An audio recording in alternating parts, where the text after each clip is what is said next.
Good morning students. Class 10 देखिए, आज आपका चैप्टर है चैप्टर ज्योग्राफी का है, चैप्टर 6 मैन्युफैक्चरिंग इंडस्ट्रीज़। और ये आपका पेज नंबर 79 एनसीईआरटी बुक में आपको क्वेश्चन मिल जाएंगे जो मैं जिसके आंसर बताने जा रहा हूँ। देखिए, the very first question is saying that, MCQ है आपका ये, which of the following industry uses limestone as raw material. देखो, लाइमस्टोन मैंने बता दिया था आपको क्या होता है। लाइमस्टोन मतलब चूने वाला पत्थर जो होता है। एल्यूमिनियम, सीमेंट, शुगर या जूट। तो कौन सी चीज़ों में लाइमस्टोन यूज़ होता है, क्या चीज़ बनाने में, क्या चीज़ बनाने में होता है। देखिए आंसर दे रखा है सीमेंट। सीमेंट के अंदर पत्थर को क्या कहते हैं, पीस के बनाया जाता है सीमेंट। नेक्स्ट है भाई, देखो नेक्स्ट क्वेश्चन, देखो नेक्स्ट क्या दे रखा है। Next question is saying that, Sandeep देखो, which of the following agencies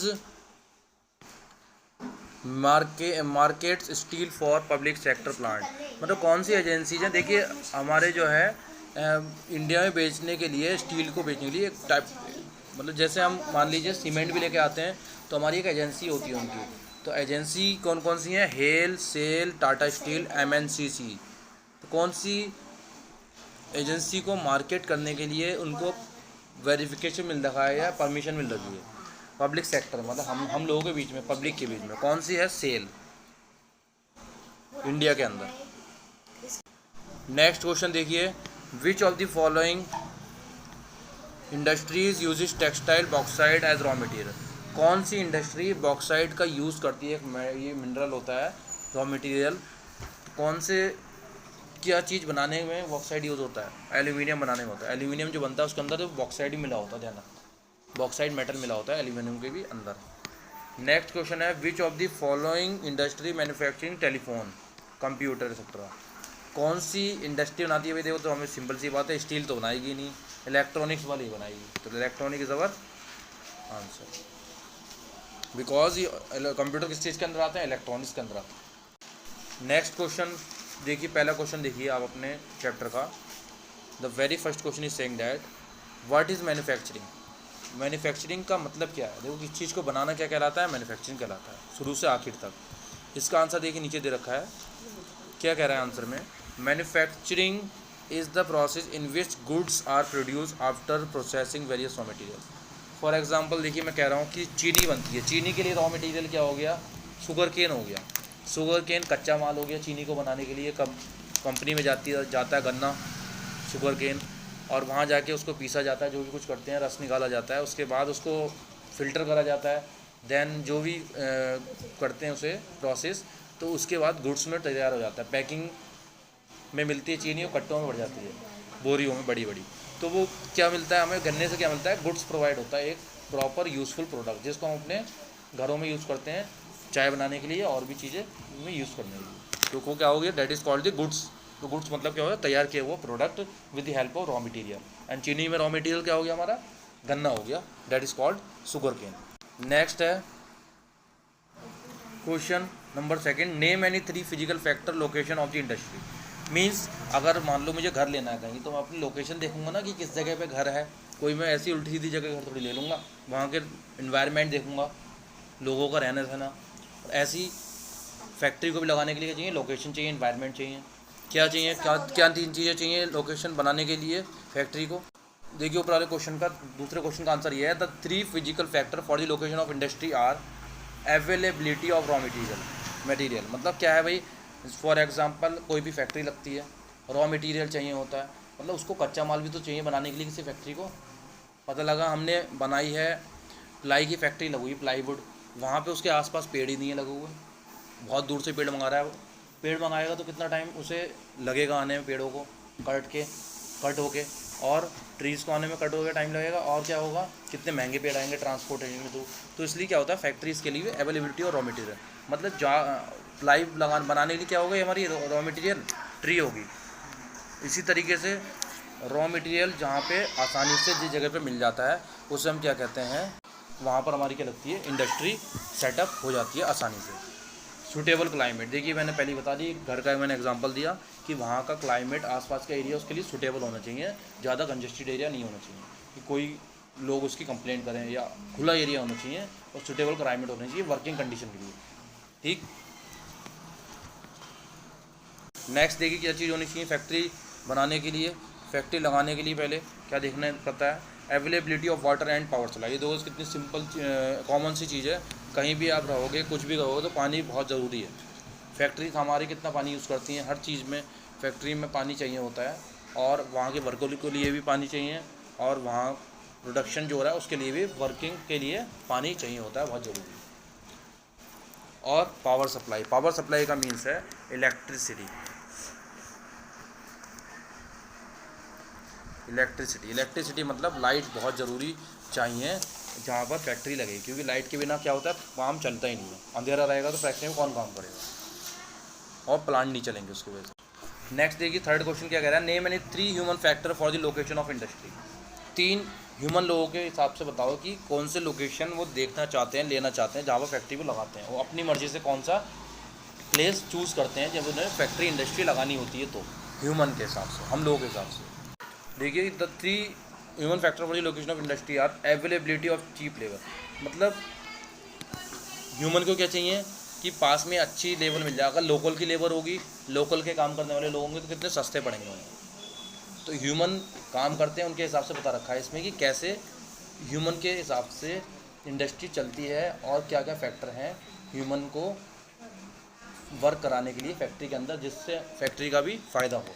तो क्या है, availability of cheap labour. Cheap labour माने, चीप माने होता है सस्ती, सस्ते रेट पे लेबर मिल जाती है। अगर मान लो बहुत दूर से आदमी आ रहा है तो वो पैसे आने के भी लेगा और जाने के भी लेगा, तो वो हमें महंगा पड़ेगा। और लोकेशन ऐसी होनी चाहिए जहाँ पे क्या होना चाहिए, लोग बाहर रहते हों ऑलरेडी, और वहाँ के लोगों को कितने सस्ते में काम दे दिया जाता है।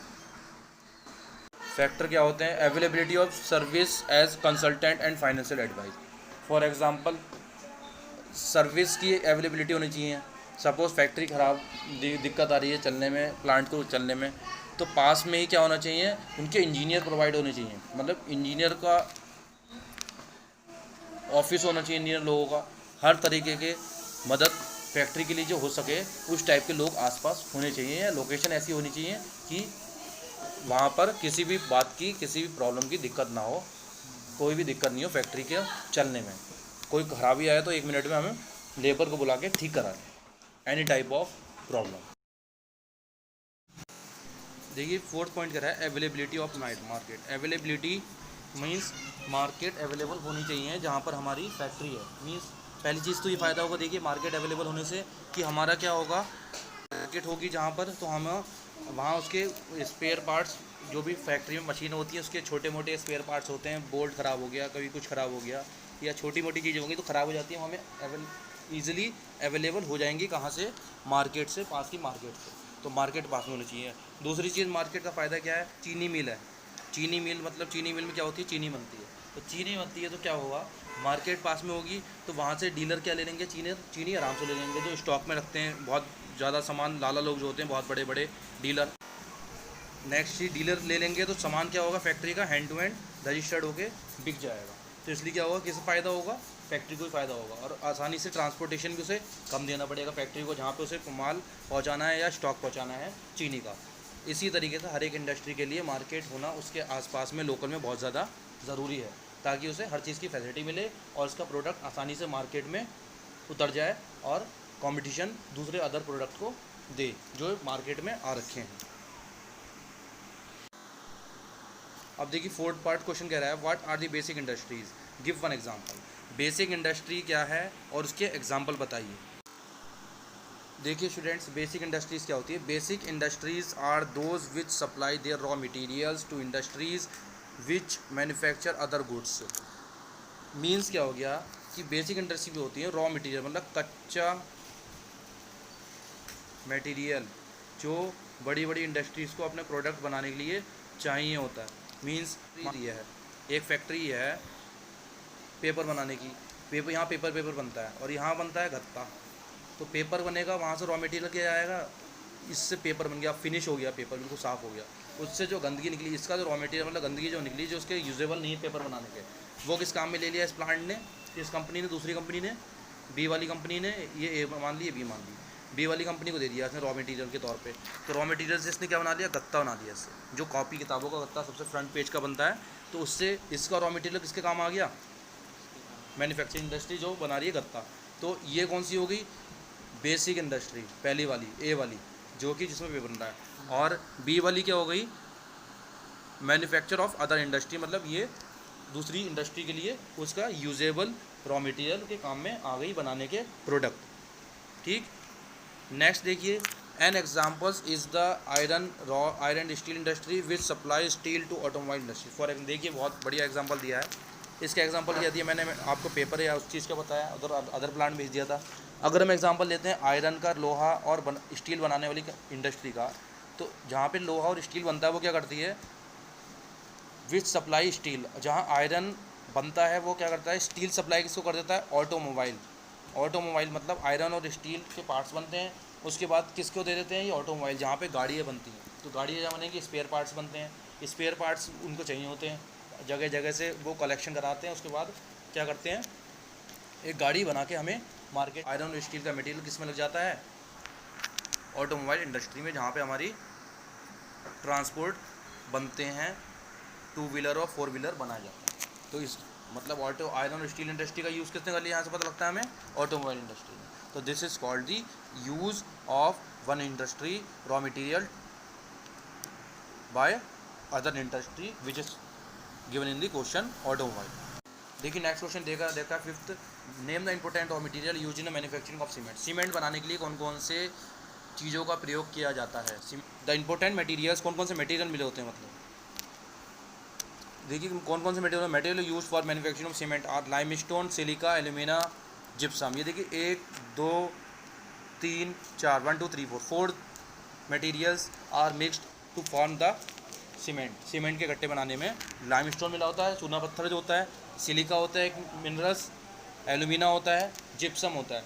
जिप्सम जो से पक्का करने का काम करता है, सीमेंट हम कहीं लगा देते हैं तो उसका सेटिंग टाइम को, जो सेटिंग टाइम का मतलब हो गया, आज मैंने सीमेंट लगाया यहाँ पे 3 घंटे में सेट हो गया, कहते हैं भाई पक्का हो गया ये। तो उसको सेटिंग करने की जो प्रोसेस करता है वो जिप्सम करता है।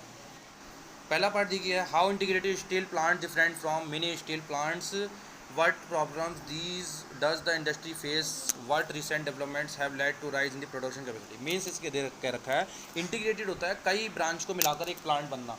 मान लीजिए कोई फैक्ट्री है, उसमें कई लोगों का हिस्सा है, तो वो इंटीग्रेटेड हो गया, सब तरफ से उन्होंने हायर कर रखी है, छोटी छोटी लोगों को हायर कर रखा है, उन्होंने एक ग्रुप बनाया, उसके बाद उन्होंने कर दिया। या इंटीग्रेटेड प्लांट ऐसे कह सकते हो कि वहाँ पर सब चीज़ें असेंबल होती हैं, उसके बाद वहाँ से प्रोडक्ट एक गुड्स निकलता है। ठीक, तो that is called integrated plant. और ये किससे डिफरेंट, इस मिनी मतलब छोटे प्लांट से कैसे डिफरेंस है, दोनों में डिफरेंस क्या है, अलग अलग क्या है, तो हमें बताना है। देखिए आंसर देखिए क्या रखा है, integrated plants are large plants, ये बहुत बड़े बड़े प्लांट्स होते हैं जहाँ पे मैन्युफैक्चर करे जाते हैं goods, which handle everything in complex. Complex मतलब क्या है, वन कॉम्प्लेक्स। मीन्स मैंने बताया था आपको कि आयरन स्टील प्लांट का पहले एग्जांपल दिया कि आयरन स्टील की इंडस्ट्री में आयरन स्टील के स्पेयर पार्ट्स बनते हैं और किसको चले जाते हैं, ऑटोमोबाइल को चले जाते हैं। ऑटोमोबाइल वाले क्या कर लेते हैं, अपने यूज़ में लेते हैं, तो वो क्या हो गया, बहुत बड़ा प्लांट हो गया। मीन्स ऑटोमोबाइल्स क्या हो गया, बहुत बड़ा प्लांट। वहाँ पर क्या हो गया, इलेक्ट्रॉनिक के भी आइटम होंगे, क्योंकि वो उन्हें लाइटें लगानी पड़ेंगी गाड़ियों की, टायर के भी, एंड आयरन स्टील की भी, और भी चीज़ें वायरिंग हो गई, बहुत चीज़ें जो भी हमें गाड़ी में लगती हैं वो सब क्या होती हैं, वहाँ अवेलेबल होती हैं। और वो बहुत बड़ा कॉम्प्लेक्स, मतलब कई सारी चीज़ें होती हैं एक ही प्लांट के अंदर, जहाँ पे यूज़ करा जाता है ट्रांसपोर्ट बनाने के लिए या ऑटोमोबाइल बनाने के लिए, गाड़ियाँ बनाने के लिए। From putting together raw material to steel making, rolling and shaping. देखिए वही चीज़ है, किसको लगा जाता है, रॉ मटीरियल का कैसा यूज़ होता है यहाँ पे, steel making, rolling and shaping, उन्हें शेप दिया जाता है।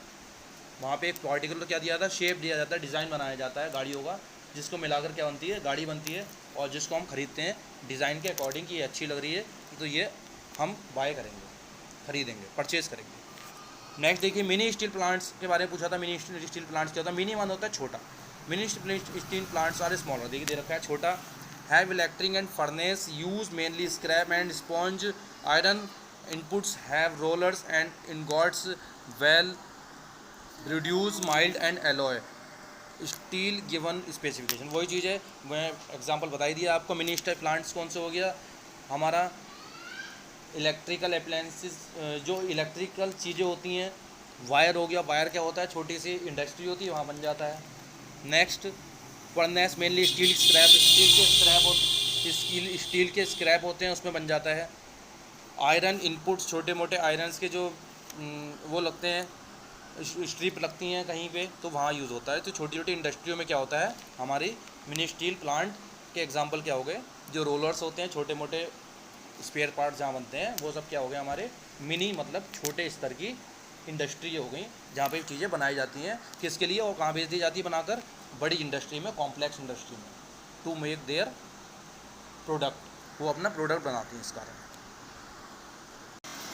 नेक्स्ट देखिए क्वेश्चन दे रखा है, how industries pollute the environment. बिल्कुल सिंपल सा वे है, पॉल्यूट मतलब गंदा करना। इंडस्ट्रीज कैसे पॉल्यूट करती है हमारे पर्यावरण को, इन्वायरमेंट को, इंडस्ट्री जो फैक्ट्री होती है। देखिए इसी क्वेश्चन दे रखा था आपको, what problems does industries face, what recent developments have to led in production of capacity.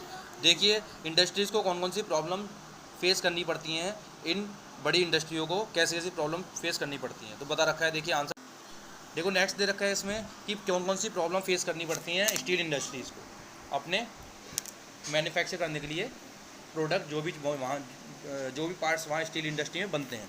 ठीक है, problems of steel industry are कौन कौन सी हैं, high cost and limited availability of coking coal. देखिए हाई कॉस्ट, स्टील की cost हमें पता है कितनी ज़्यादा हाई होती है, और इससे जब हाई क्यों होती है वो कॉस्ट स्टील की, क्योंकि इसका रॉ मटेरियल भी, जिसे बनाने के लिए भी जो रॉ मटेरियल आता है वो भी बहुत महंगा आता है। नेक्स्ट है लोअर प्रोडक्टिविटी ऑफ लेबर। इसमें क्या होती है, लेबर जो होती है, जो वहाँ काम करते हैं, उनकी जो होती है क्या होती है, प्रोडक्टिविटी बहुत कम होती है, उनको सैलरी क्या होती है, बहुत ज़्यादा। देखिए लोअर प्रोडक्टिविटी का मतलब होता है, lower productivity of labour means हो गया कि लेबर जो होती है वहाँ से प्रोडक्शन स्टील इंडस्ट्री में बहुत ज़्यादा कम देती है, मतलब वहाँ से ऑटोमेटिकली क्या होता है, इसका प्रोडक्शन जो होता है बहुत कम प्रोडक्शन निकलता है, होता है वहाँ से आउटपुट जो मिलता है स्टील इंडस्ट्री से।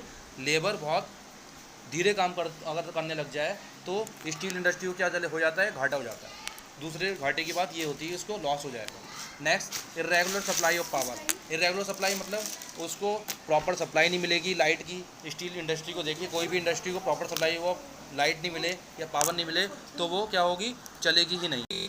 नेक्स्ट हो गया पुअर इंफ्रास्ट्रक्चर। इंफ्रास्ट्रक्चर हम क्या ही सकते हैं, अगर हमारे इंफ्रास्ट्रक्चर बेकार हुआ, मान लीजिए ऊपर हमारे शेल्टर नहीं हुआ, अच्छे से प्रोवाइड नहीं हुआ, तो क्या होगा, इंडस्ट्री की पानी आ जाएगा, बारिश पड़ेगी तो, और धूल मिट्टी आएगी, तो जिससे क्या होगा, वर्किंग करने में लेबर को प्रॉब्लम पड़ेगी, और जिस कारण क्या हो सकती है प्रॉब्लम, किसको आती है, डायरेक्ट वे में किसे आती है, इनडायरेक्ट वे में आएगी, तो स्टील इंडस्ट्री के को ही फेस करनी पड़ेगी, झेलनी पड़ेगी। तो इससे स्टील इंडस्ट्री की प्रोडक्टिविटी को भी बहुत फ़र्क पड़ता है। अब देखिए इसी क्वेश्चन में दे रखा था कि आपको कौन कौन से डेवलपमेंट, मतलब कौन कौन सी तकनीकें यूज़ हुई प्रोडक्शन ऑफ कैपेसिटी, मतलब आउटपुट को बढ़ाने के लिए। तो देखिए following some recent development have led to rise मतलब बढ़ाना, तो प्रोडक्शन कैपेसिटी हर एक इंडस्ट्री की। तो पहले क्या चीज़ हुई, लिबरलाइजेशन मतलब सबको एक तरीके से फ्रीडम है अपने राय देने का, वर्किंग करने का। अगर लेबर को कोई अच्छा काम आ रहा है तो अपनी तरीके से वर्किंग कर सकता है, बट किसके फेवर में होना चाहिए, इंडस्ट्री के फेवर में होनी चाहिए वो वाला काम। नेक्स्ट है foreign direct investment, FDI with the efforts of private enterprise. बिल्कुल चीज़ है, देखिए हम अपने देश से एक्सपोर्ट इंपोर्ट दोनों करते हैं, तो अगर हमारा फॉरेन डायरेक्ट इन्वेस्टमेंट, अगर हम अपने कंट्री का इन्वेस्टमेंट, फैक्ट्री का इन्वेस्टमेंट बाहर का इंडस्ट्री सेटअप करके लगाएंगे, मान लीजिए हमारे इंडस्ट्री का रेट यहाँ पे कम है, अदर इंडस्ट्री और स्टेट में लगाएंगे तो वहाँ जो है हमें ज़्यादा प्राइस मिले, या किसी एरिया में या किसी कंट्री में ज़्यादा प्राइस मिले, तो हम क्या कर सकते हैं, अपनी इंडस्ट्री का पैसा कहाँ इन्वेस्ट कर सकते हैं, अदर कंट्री में यूज़ कर सकते हैं, वहाँ से अपना फ़ायदा कमा सकते हैं। तो ये किसके काम में आएगा, इंडस्ट्री के ही काम में आएगा, न्यूअर टेक्नोलॉजी। वही चीज़ है, देखिए आज के टाइम में आपने देखा है, पहले जहाँ 100 लोगों का काम होता था, वहाँ क्या कर रहे हैं, 10 लोग काम कर रहे हैं आज, और किससे कर रहे हैं, मशीनों से कर रहे हैं। तो मशीन ने और रोबोट सिंगली वो काम करते रहते हैं, रोबोट, और मैन की कोई रिक्वायरमेंट भी पड़ती है, जिसके कारण हमें जो है बेरोज़गारी भी देखने को मिल रही है देश के अंदर। और ये हमारी क्या हो गई, टेक्नोलॉजी हो गई, एक तरीके से हायर टेक्नोलॉजी होगी जिसको क्या काम कुछ करने में आ रही है, इंडस्ट्रीज़ को चलाने का काम आ रही है। नेक्स्ट देखिए क्वेश्चन कह रहा है how industries pollute the environment. Industries pollute कैसे करती है, इन्वायरमेंट को कैसे गंदा करती हैं इंडस्ट्रीज़। देखिए industries are responsible for 4 types of pollution. देखिए इंडस्ट्रीज से बेसिकली 4 टाइप के पॉल्यूशन होते हैं, गंदगी करती है 4 टाइप की। पहले क्या करती है हमें पता है, एयर होता है, पानी, वाटर, लैंड। लैंड मतलब यहाँ इंडस्ट्री सेटअप करी, यहाँ से दूसरी जगह कर ली, यहाँ पे क्या करा, बहुत बड़ा सेटअप लगा दिया, वहाँ पे खोद के चले गए, फिर तो उससे लैंड हमारी ख़राब हो गई। मतलब बारिश पड़ेगी तो क्या होगा, एक जगह से दूसरी जगह हमारी क्या होगी, लैंड सॉइल का इरोजन हो जाएगा, तो वो क्या होगी, हमारी लैंड बेकार कर दी उन्होंने। नेक्स्ट चीज़ नॉइज़ पॉल्यूशन। नॉइज़ पॉल्यूशन, आवाज़ बहुत तेज़ आती, देखा होगा आपने, तो जब मशीनें चलती हैं, बड़ी बड़ी प्लांट चलते हैं, तो ये क्या हो गया, नॉइज़ पॉल्यूशन। तो ये 4 टाइप के पॉल्यूशन है जो किसके द्वारा होते हैं, किसी भी इंडस्ट्री जो भी सेटअप होती है उसके द्वारा किए जाते हैं या होते ही है। Following are the various reasons. इसके रीजंस क्या क्या हैं, क्यों होते हैं ये भाई। नेक्स्ट देखिए air pollution is caused by the presence of high proportion of undesirable gases such as sulphur dioxide and carbon monoxide. पहला था हमारा एयर पॉल्यूशन होता है। अब एयर पॉल्यूशन किस तरीके का होता है, किसके द्वारा होता है, presence of high proportion of undesirable gases. Industries में क्या होता है, different types of chemicals use होते हैं, different types of product manufacturing के लिए यूज़ होते हैं, जिसके द्वारा जो डिफरेंट टाइप्स ऑफ गैसेज निकलती हैं उनको हम पिघलाते हैं। जैसे कि आयरन स्टील इंडस्ट्री में पिघलाते हैं उसे, लोहे को, स्टील को पिघलाते हैं, उसे हम मॉडिफाई करते हैं अलग अलग, तो उसमें भी से क्या होती है, बहुत तरह तरीके की गैसेज निकलती है। जब कोई चीज़ हम जलाएंगे ऑब्वियसली क्या निकलेगी, गैस निकलेगी उससे ज़रूर, और केमिकल की चीज़ में डालेंगे तो उसमें से गैस निकलेगी। तो ये क्या होती है, अनडिज़ायरेबल गैसेज होती है जो हमें हार्मफुल होती हैं, सच है सल्फर डाइऑक्साइड। कौन कौन सी गैस निकलती है, sulphur dioxide, SO2, carbon monoxide, CO। इस टाइप की हमारी गैसें निकलती हैं इंडस्ट्रीज़ के अंदर से, जो हमारे लिए बहुत ज़्यादा हार्मफुल होती हैं ह्यूमन बींग्स के लिए। नेक्स्ट चीज़ क्या है, water pollution. Water pollution cause by the organic and inorganic industrial waste influence discharge over the river. देखा होगा आपने अभी। नेक्स्ट चीज़ देखिए, वाटर पॉल्यूशन के लिए मैंने बताया था अभी पीछे कह रहा था, गंगा एक्शन प्लान चला था। गंगा एक्शन प्लान क्यों चलाया गया था, क्योंकि हमारे देश में इंडस्ट्रीज़ को पूरी खुली छूट मिल गई थी दूसरी सरकार द्वारा। अब हमारी बीजेपी सरकार या जो सरकार आई है, तो उसको क्या है, गंगा को देखा होगा आपको, स्वच्छ करने के लिए अभियान चल रहा है, स्वच्छ अभियान चल रहा है। और आज के टाइम पे हमारे गंगा में पहले क्या होता था, कोई भी इंडस्ट्री की सेटअप करा, उसने अपना क्या कर दिया, पानी जितना ही वेस्टेज है, वेस्टेज निकला गंगा रिवर में बहा दिया, और जिस कारण हमारे लिए बहुत ज़्यादा हिंदू सभ्यता को बहुत ज़्यादा ठेस पहुंची थी। और क्या हुआ था, एक तरीके से पानी से ही हमें क्या मिलता है, नीचे से पानी मिलता है, ग्राउंड वाटर, वो किससे आता है, गंगा रिवर, इन रिवर्स की वजह ही है जो हमें पानी मिलता है ग्राउंड में से। और वही पानी हमारा पॉल्यूट होकर नीचे जा रहा था, तो दूसरी इनडायरेक्ट वे में हमें किसके बीमारियों को झेलना पड़ रहा था, गलत पानी पी कर। तो इसलिए क्या करा, सरकार ने इस चीज़ को बंद कर दिया, और ये पॉल्यूशन, वाटर पॉल्यूशन को कम करा, ऑर्गेनिक और इनऑर्गेनिक वेस्ट का। नेक्स्ट आता है हमारा thermal pollution of water occur when hot water from factories thermal plant are drain into rivers and before cooling. देखिए थर्मल पॉल्यूशन क्या होता है, जो पानी भाप बन के उड़ता है, बहुत गर्म पानी क्या कर लिया जाता है, छोड़ दिया जाता है फैक्ट्रीज़ में से, कहाँ पर, रिवर में। अब बातिए, आप खुद लगाइए, आपकी गर्म पानी ठंडे पानी में बहुत ज़्यादा खोलते हुआ पानी डाल दिया, तो वो पूरे पानी को क्या कर देगा, गर्म कर देगा। मतलब उसकी तरह अपनी प्रॉपर्टी, उसकी गर्म पानी की प्रॉपर्टी उसके अंदर आ जाएंगी, ठंडे पानी के अंदर सब मिक्सअप हो जाएगा। इसीलिए क्या होता है, इंडस्ट्रीज़ के द्वारा ये चीज़ें छोड़ी जाती हैं, गर्म पानी कूलिंग नहीं करा जाता है। विदाउट कूलिंग करेंगे तो उसे ज़्यादा रिएक्ट नहीं करेगा चीज़, और कूलिंग ये अपना टाइम बचाने के लिए इंडस्ट्रीज़ तो क्या करती हैं, डायरेक्ट ड्रेन कर देती हैं पानी रिवर के अंदर, जिससे रिवर को बहुत ज़्यादा नुकसान पहुंचता है। Waste from nuclear plants cause cancer, birth defects and miscarriages. Nuclear plants जो होते हैं बड़े बड़े, उससे क्या होता है, कैंसर ज़्यादा होता है, स्किन कैंसर, और ये कैंसर बीमारी कितनी खतरनाक है।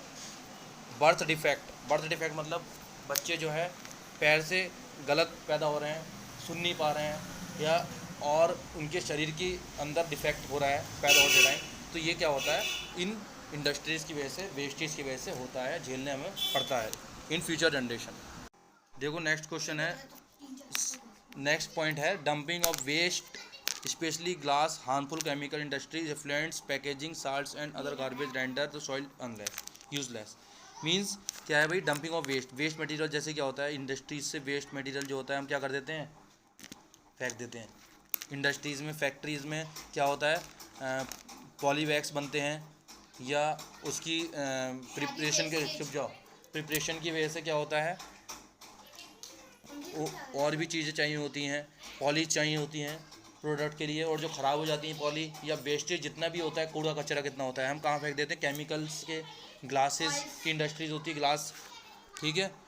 एक तो ग्लास के जितने भी इंडस्ट्री ग्लास होते हैं, शीशा होता है, सब कहाँ फेंक देते हैं, हम सॉइल में फेंक देते हैं, किसी एक जगह में फेंके आते हैं। तो वहाँ क्या नुकसान होता है, लैंड को बहुत ज़्यादा नुकसान होता है, और वहाँ की लैंड ख़राब हो जाती है, जिस वजह से हमारा वो एरिया एक वेस्टेज एरिया माना जाता है, और वहाँ पर कोई लोकेशन नहीं बचती है, कोई रहने भी नहीं आता। और वही चीज़ किसको नुकसान देती है, एयर में जाती है, सड़ती है, गलती है, जो भी चीज़ होती है डायरेक्टली इन्वायरमेंट को नुकसान पहुँचाती है, और इनडायरेक्ट वे में हम कुछ ह्यूमन बींग को, हम लोगों को नुकसान बहुत बुरी तरीके से पहुँचाती है, जिस कारण हम बीमार पड़ने लगते हैं।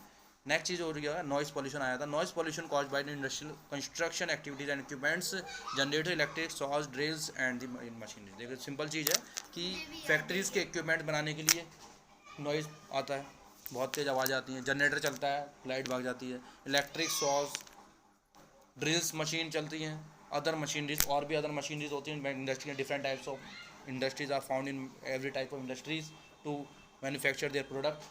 तो इसके लिए क्या होता है, ये तरह तरीके की मशीन यूज़ होती है, जिनके कारण बहुत ज़्यादा साउंड प्रोड्यूस होती है, दैट इज़ कॉल्ड, और उनको हम क्या कहते हैं, नॉइस पॉल्यूशन। नेक्स्ट देखिए क्वेश्चन दे रखा है, third part, discuss the steps to taken minimize environmental degradation by industry. Means कि कोई स्टेप, एक तरीके बताओ गई आपकी, जिससे मिनिमाइज हो इन्वायरमेंट डिग्रेडेशन में होता है इन्वायरमेंट का कम होना, मतलब इंडस्ट्री ज़्यादा से ज़्यादा सेटअप हो रही है इतनी, और हम क्या मेथड यूज़ कर सकते हैं कि इंडस्ट्रीज़ भी हमारी लग जाएं, और क्या हो, कम से कम इंडस्ट्रीज लगेंगी तो कम से कम क्या होगा, हमारा इन्वायरमेंट का पॉल्यूशन ख़त्म होगा, और वो हमें लैंड कम देनी पड़ेगी, जिस कारण इन्वायरमेंट को इफेक्ट कम पड़ेगा। तो आप स्टेप बताइए कि कौन कौन से स्टेप हैं जिससे हम इन्वायरमेंट को बचा सकते हैं वेस्ट होने से। देखिए कौन सा पहला स्टेप दे रखा है, to control waste pollution industrial influence need to treat all other primary, secondary and tertiary. The use of processing should be minimized, reuse and recycling. देखिए क्या दे रखा है, पॉल्यूशन कम करना है हमें, industrial influence need to treat 3 levels. Industrial influence में 3 चीज़ें आती हैं जब इंडस्ट्रीज बनती है। तो पहला होता है प्राइमरी सेक्टर, दूसरा होता है सेकेंडरी, तीसरा होता है टर्शरी सेक्टर। तो इन चीज़ों का हमें बहुत ज़्यादा ध्यान में रखना पड़ेगा कि हम सही तरीके से इन चीज़ों को फॉलो करें। The use of water processing should be minimize, पानी का यूज़ बहुत ज़्यादा कम हो, प्रॉपर यूज़ हो। Recycling of rain water, recycling rain water means rain का पानी पड़ता है उसको स्टोर करके रखा जाए, ताकि हमें ग्राउंड से वाटर लेने की ज़रूरत नहीं पड़े, और उसको रखा जाए, उसको क्या हो, उसको बीट वाटर रिक्वायरमेंट्स, और जहाँ पे इंडस्ट्रीज़ को वाटर रिक्वायरमेंट्स पड़े तो हमें पंपिंग के थ्रू वो अपने स्टोरेज में से, जहाँ टैंक के द्वारा हमें उसे करके रखा है हमने। और राजस्थान में हमारा यही प्रोसेस यूज़ होती है, जहाँ बारिश कम पड़ती है वहाँ क्या करते हैं, छतों के पतनालों से छत की दीवार इतनी बड़ी बनाते हैं ताकि पानी बाहर नहीं जाए, और इकट्ठा होकर पतनालों से नीचे वो सेडिमेंट नीचे टैंक में पाइप लगाते हैं, और उससे वो क्या होता है, तो क्या होता है, पानी वहाँ पे स्टोर होता है नीचे, और वहाँ से क्या करते हैं वो अपने, जहाँ जब शॉर्टेज होती है पानी की, ज़्यादा गर्मी पड़ती है, पानी नहीं निकलता है ग्राउंड से, तो उस वाटर को वो अपने यूज़ में लाते हैं। इसी तरीके से इंडस्ट्रीज़ को भी क्या करना चाहिए, एक टैंक, अंडरग्राउंड टैंक होना चाहिए, और उसको वाटर को, उसको हम कहते हैं रिसाइकल करना, एक तरीके से उसको वाटर को, रेन वाटर को हार्वेस्ट करना, उसको कंजर्व करना। Then after when the industries require water and the industries when use that water which they have conserved earlier, जो उन्होंने पहले से कंजर्व कर रखा है रेन वाटर, उसे फिर वो यूज़ करना चाहिए।